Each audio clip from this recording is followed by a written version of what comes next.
Hello everyone, it's Kat Sticker and welcome to Soul Shift Thursdays. Happy Earth Day everyone.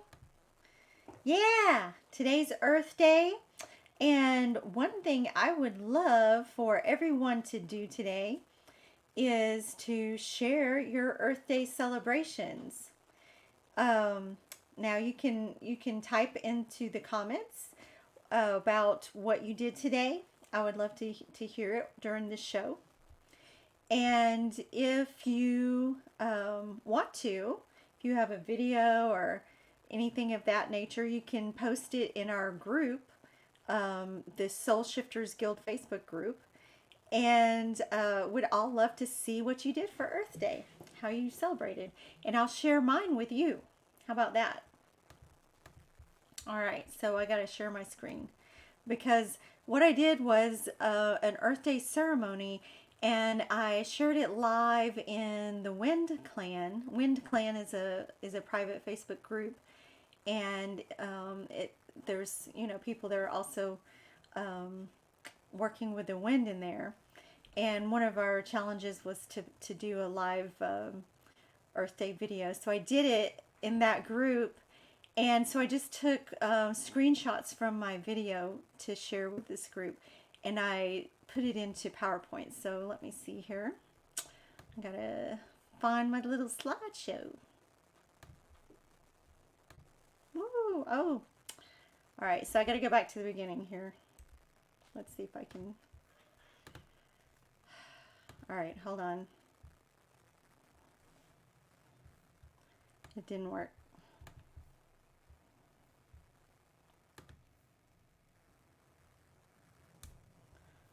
Sorry, you guys. I gotta redo it. I was on the end of that slideshow. All right, so let me start from the beginning. All right, so first off, we started just giving a general, I hope you can see the slides. We started off just giving a general introduction to the wind ceremony. I'd called in the winds and put the elements on my wind altar. You can see my wind flags in the background. And the first thing we did was do a cacao ceremony.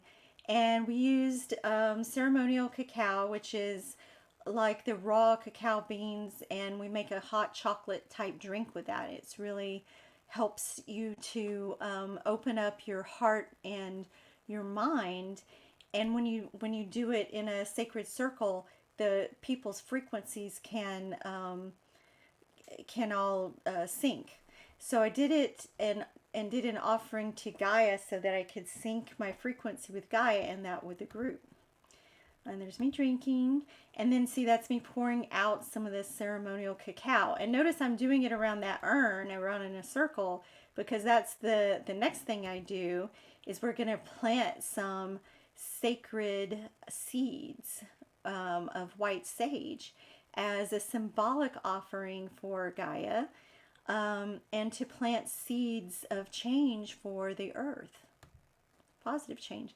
So that's me planting the seeds. And then I water them with some moon water that's infused with Reiki energy. And then finally, I call in the wind I've been working with for April, which is Asagata Emasi. And so I was singing and rattling a song that I made up for Asagata Emasi.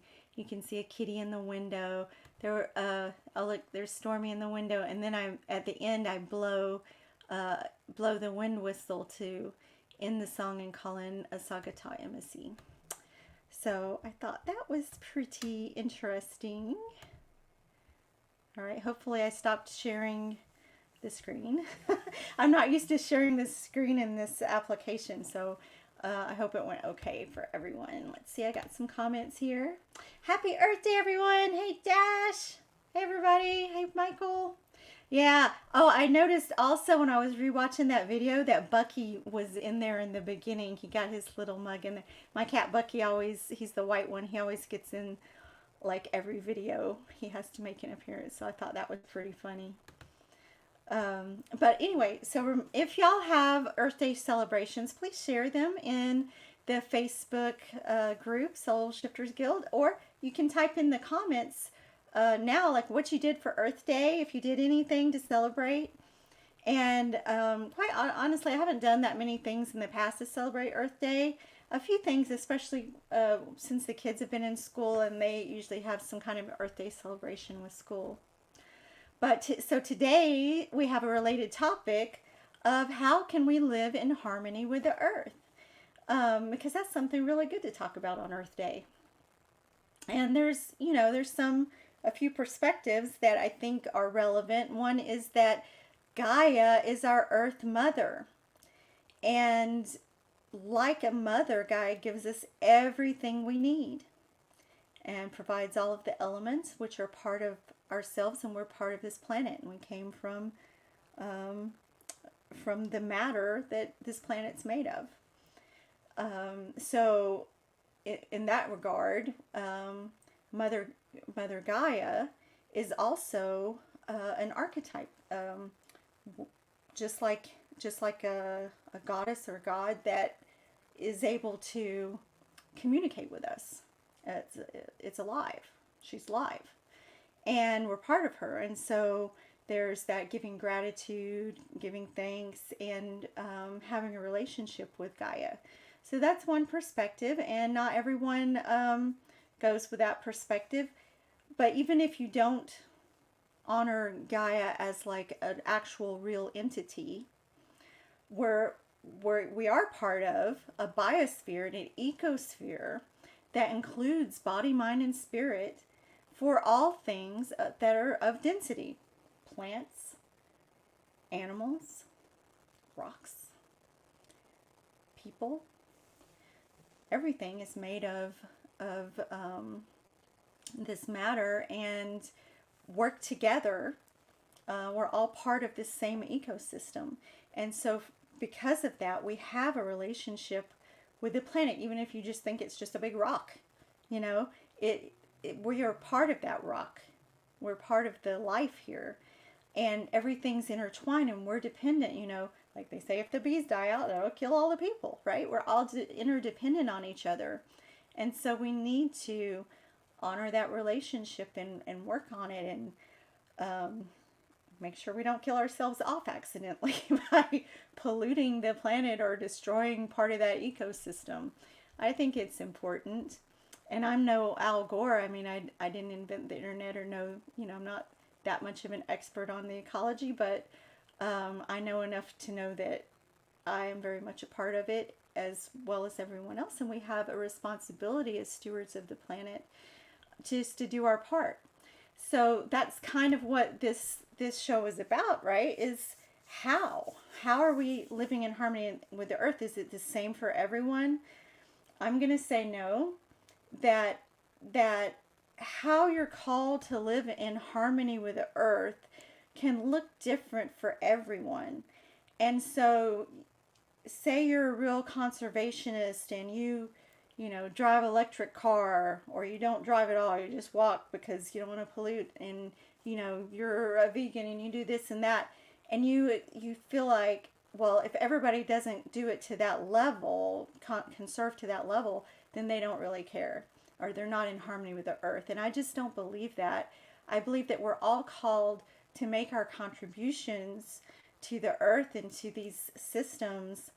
And that can look way different for everyone. Maybe for one person, it's this conservation. It's, being a conservative in the environment, and maybe being an advocate for the environment. But for other people, it's maybe helping animals, or helping plants, or communing with trees, or it could be something like helping people. Maybe you're in a nurse or in childcare, or for others it could be something at the spiritual aspect of earth and being a grid worker, which we're going to talk a little bit more about. So if you want to, share how you feel like you're in harmony with the earth, and how you're connected to the earth, and what makes you feel like you're a steward of the earth. And I would love to hear that in the comments. All right, so also I wanted to discuss just a couple of ways that are maybe not the traditional things we're thinking about. On Earth Day, we talk a lot about recycling, especially like the kids at school. They focus on things that are really obvious, like recycling, focusing on reducing pollution or water usage or things like that. About maybe being stewards of animals and helping with animal rescue or helping with people who are, just as important part of the planet as any other aspect, and giving care, being a caregiver for people. Well, what about, there's a couple of things I wanted to cover that maybe people aren't as familiar with these terms, and so I just want to bring it out that these are other ways. I mean, I can't cover every way today, so I'll just pick a couple of ways that maybe you might want to think about. And one is land tending. What is a land tender? You've probably heard of fire tenders or water tenders, something with the elements. Well, land tenders could be called an earth tender, kind of they're stewards of the earth. That is where you are using your intuitive abilities to feel into the planet and understand what the land needs. So you may do that in your local area, maybe just in your yard or in your community, or you could be feeling into the country or even bigger, the whole world. But you're using your intuition basically to meld with Gaia, to connect and understand what the earth is asking for. And it could be just connecting with one plant or one tree, or it could be the area, or it could be a body of water. It's really what comes out to you. And you really have to kind of go into more of a meditative state to do this.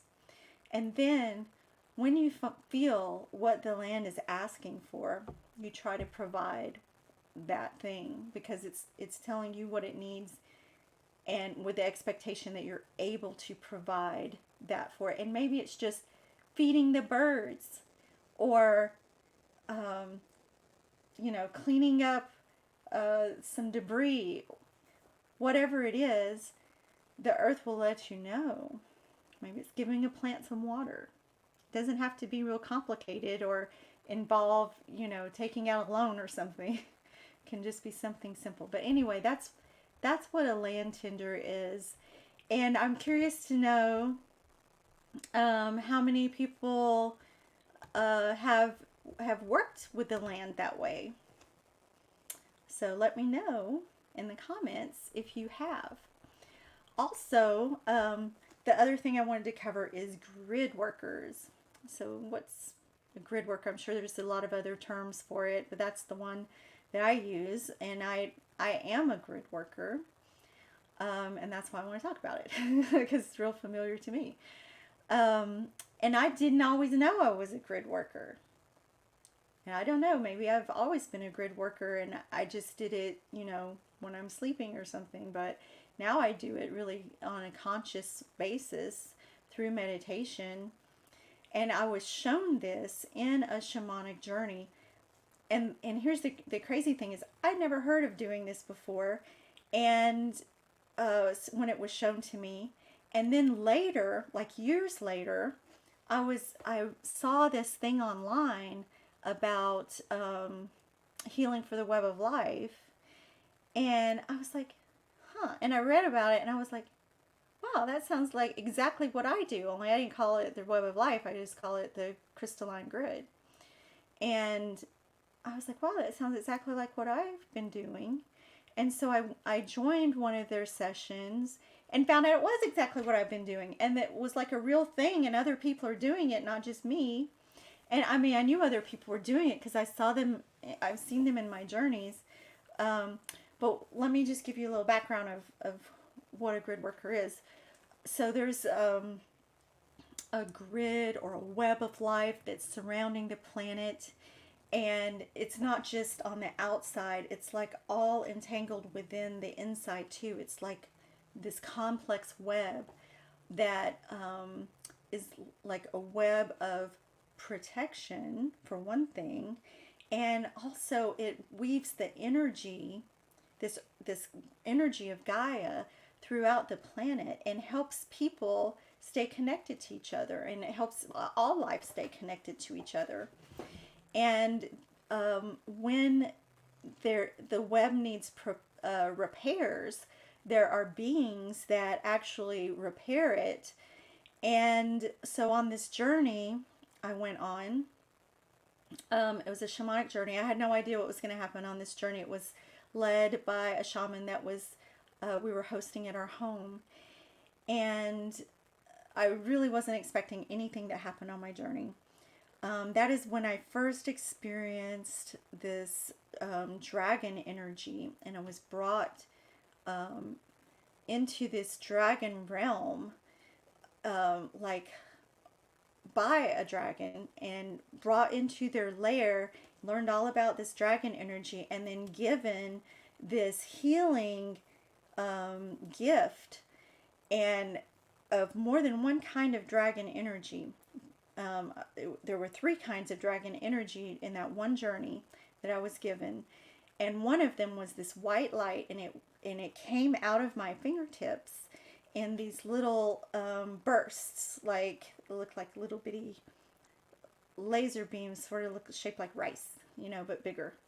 And then I was taken to this grid, and it was like as on a scaffolding, and I was brought there by a dragon with other beings, and some of them were multidimensional beings, and some of them were human beings, and we were just working to use this white light to repair this grid, this web and I never even heard of this grid. I didn't know it was a thing at that time. I mean, this was years ago, and it was very interesting that that I had this journey, and I just felt like I was shown that because they want me to do it. Like, this is something you were chosen to do. And so then on subsequent journeys, I've done subsequent journeys specifically to work on that, like planning it out. Like, I'm going to journey now to go work on this web of life, and similarly in that group meditation that I've joined a few times, Healing for the Web of Life, that's what they do, and only they do it together as a group, go into a shamanic journey to do this, and that's really neat. And you can do it on your own, you can do it with those people. There's always beings working on repairing the grid, and keeping it, and you can my experience has always been doing it from a really high level, but I've found out in that group that the grid actually is more like a web, and that people go under that outer part, and there's webs over like every house and around people, and so it's really interesting. And so I just wonder if any of you guys have experienced that, or want to experience it, or know anyone who has, because I know there's a lot of people that do this, and I think it's just amazing. And for me, that's a way that I contribute to the earth, and that I know I'm part of the earth, and that gives me this this feeling of connectedness, and knowing how connected everyone is through this grid. And I love that. And after you do it, you feel so energized, and the experience is just makes you feel very peaceful, but not tired, like energized and peaceful at the same time. So I'm interested to know, tell me in the comments if you've ever experienced this, or know someone who does that. And so also let me know what you do, how you feel connected to the planet. Are you an animal communicator? Do you connect with the trees? Do you have a role in recycling, or like, what do you do? I'm just curious. I know everybody has something they do, and maybe it's just, you raise your children, and you raise your children to be stewards of the earth, and that's a huge contribution, because you're raising the future of the planet, the future caretakers.